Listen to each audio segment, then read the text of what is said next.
So let's talk a little bit about masks today. The last video I did where we talked about masks was we talked about whether if you didn't do the easy things because you do the hard things to survive. About 2/3 of the comments were in support of masks and PPE, 1/3 were against it.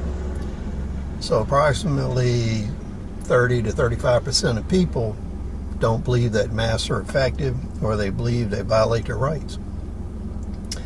Also watched a report on Bear Nation, and he was talking about masks were ineffective, they didn't have efficacy, and they didn't work against viruses. Now, whenever you're watching this YouTube channel or any other channel, or you're looking at information, you're researching, you take what you can use to benefit your survival, okay? So your circumstances, your situation may not benefit from some of the material in a video or a site that you're looking at, or a book. And what you're going to do is pick and use information that suits your survival, and then discard the rest. So when you're looking at viruses, a mask per se may not be effective against a virus if it's floating around in the air, right? But most viruses can't survive floating around in the air. So where the error comes in thinking about masks don't help you against viruses is they don't consider the carrier that the virus has to have to live in. The other thing it doesn't consider is you have to have a certain flux concentration of virus in order to successfully infect your body. So if we can reduce the flux or concentration of a virus to below the point where it infects your body, then the mask is effective.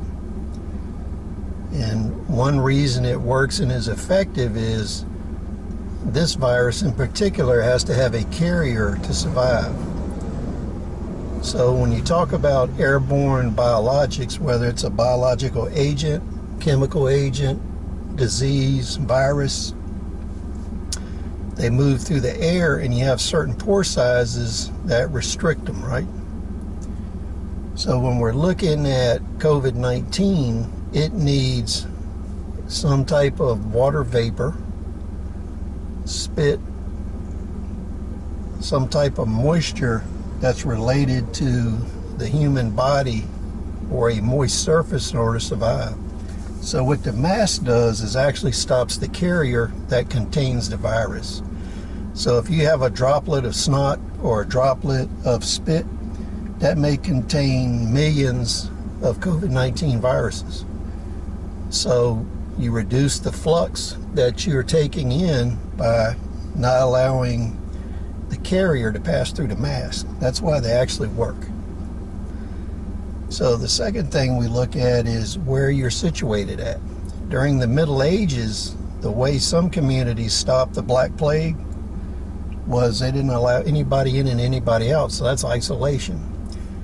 So if you're in an area where you're isolated and nobody's coming in and out, that pretty much reduces your risk of getting COVID-19 to a very low situation.